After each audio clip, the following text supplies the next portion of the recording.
It's getting tempting, isn't it? A Bentley Continental GT for a little over £10,000, or maybe in some cases, slightly under £10,000. But should you actually buy one of these cars? Well, in this video, I'm going to cover all the common problems, show you everything that tends to go wrong, so you can go in with your eyes wide open. Let's get started.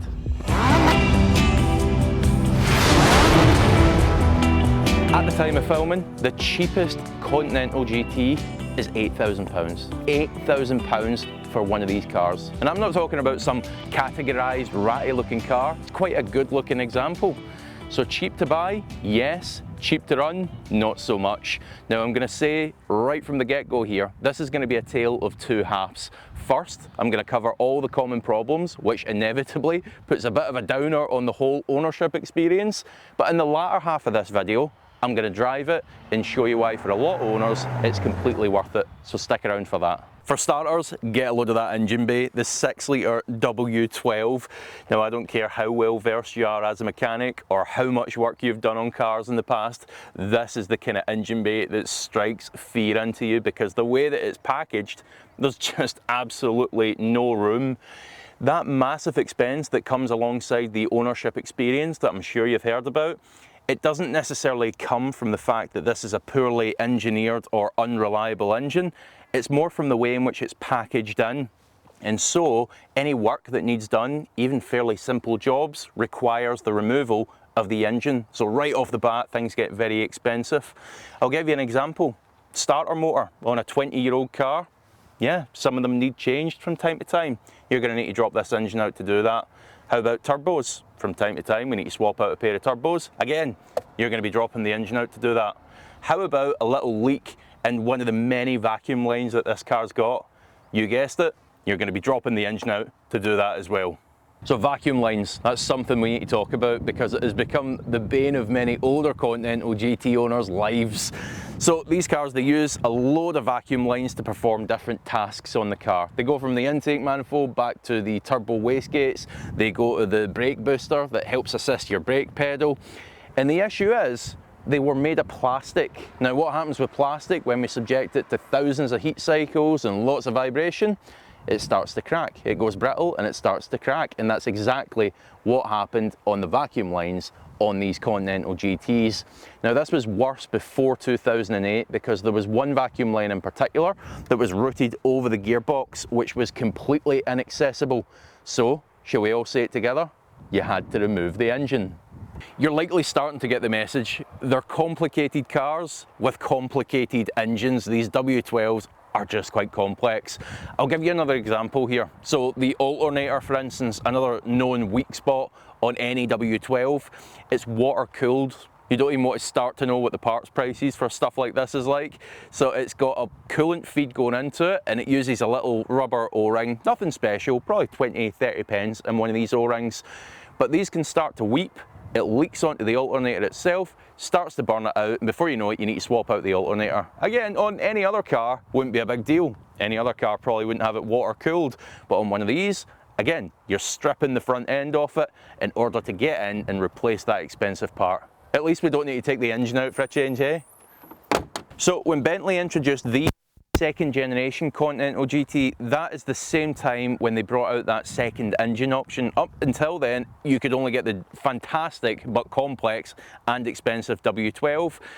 At that point, you could get a second engine. It was the 4 litre V8 turbo. Now this was pinched from the Audi family, very similar engine to what you'll find in the likes of S7s, S8s, that kind of thing. Now on those engines, they were slightly cheaper, they were slightly more economical, and I don't want to say they were easy to work on, but anything compared to that W12 under the bonnet of this is going to be a little bit easier. Now there was one larger issue to be aware of on these engines, and it isn't specific to the Continental GT, it also affects the cars and the Audi family that have this engine as well. And the issue relates to the oil strainers that lead to the turbos. Now basically they had too fine a mesh on them, so they would start to block up, cause oil starvation going to the turbos, and before you knew it, you were replacing a new set of £5,000 turbos. So the fix for this was basically to remove the old strainer, and Audi recommended putting a new less dense one in its place, and that would cure the issue. The problem is, on a Continental GT, you're probably looking anywhere between £2,000 and £3,000 to get that done. But if you opt not to, and the turbos let go, then you've got £5,000 bill for the turbos right off the bat. Next, we need to talk about water ingress. Common issue on these Bentleys. And what causes it is blocked runoff drains for the rainwater. Now there's some in the boot, there's some in the scuttle panel there. And the issue is, when these get blocked, the water starts to find its way inside, and as you might expect, this thing has a lot of electrical systems throughout it. So that water going into these electrical systems, not a good mix. There's been thousands and thousands of pounds spent in the past on new electrical systems on many a Continental GT. If you'd like a guide on how to clear those rainwater drains, just let me know in the comments below and I'll make that for you. Next issue, before I get onto it, quick favour to ask from you. If you're getting value from this video, please do hit the like button, and also I create these buyer's guides for literally every type of car, so this channel might be a worthwhile subscribe for you as well. Anyway, next issue, the third high level brake light. These could have problems, and the issue was, on early cars, Bentley would tell you you had to remove the rear screen in order to replace it. I know, thankfully that's not the case anymore. Independents, well, a good independent anyway, will be able to replace this without having to remove the glass, which is obviously a far larger job. So on this glorious interior, there's no other word for it, everything's covered in, well, depending on the specification, either wood and leather and thick carpets. It's just a lovely place to spend time, it really is. Thankfully, there's nothing too particular to tell you about here. Now that doesn't mean don't check anything on the car that you go and buy, quite the opposite. You want to check everything, as basic as that sounds. So check the infotainment works as you would expect, check that the air conditioning works as you would expect. There can be problems with the air conditioning compressor, so make sure that it is firing on and blowing cold air. Check the handbrake works as you would expect. That's a known expensive problem to rectify when the handbrake won't come on correctly. Basically, you're just having a check of everything that you can get your hands on.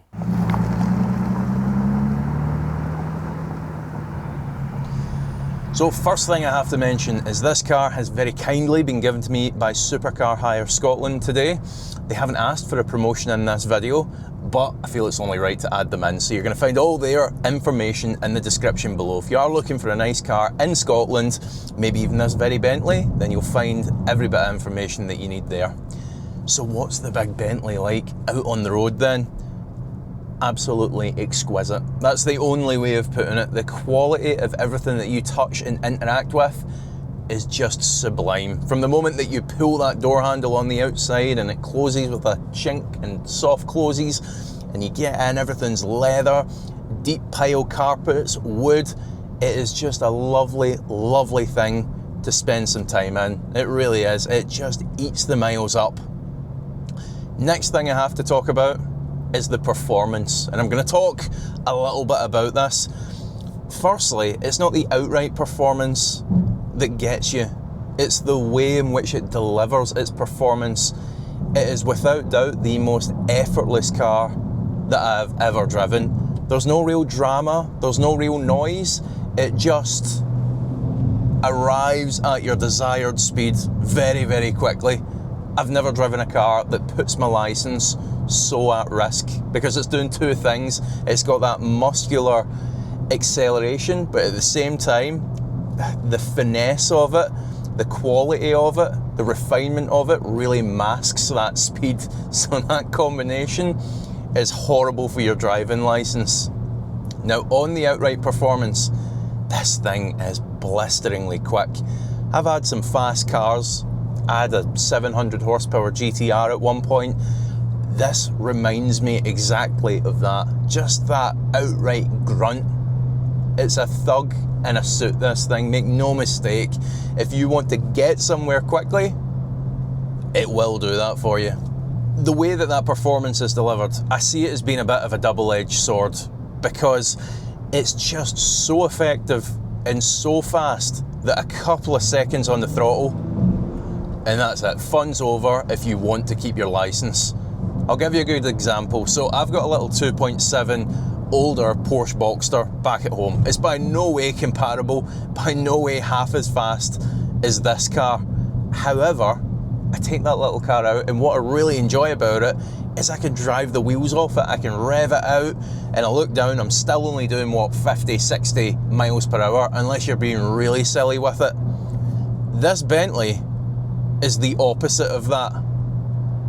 You get a lot of speed in return for not much else, whereas my little Boxster, you get a lot of noise, you get a lot of feedback, there's a lot going on, but you don't get a lot of speed in return. So it gives me a bit of identity crisis with this car, and that's where I find I need to pull myself back and remind myself, you know, this is a grand tourer at the end of the day. It is a tool for getting somewhere comfortably in luxury, and it just so happens to be blisteringly fast as well. It's that blisteringly fast part though that starts to confuse my mind a little bit about what this car actually is. I think go in with your eyes open. Go in with your eyes open both in terms of the potential repair costs, running costs, as well as what this car is. It's not a car you're going to take out and drive at 10 tenths. Where it shines is this. 5 tenths, let's call it, with the occasional burst of speed. Now I do hope this video has been useful for you. Please do give it a like if that's the case. Consider hitting subscribe on this channel. Leave your thoughts in the comments section below, and I'll see you for the next one. One final sport bust before you go. Ludicrous.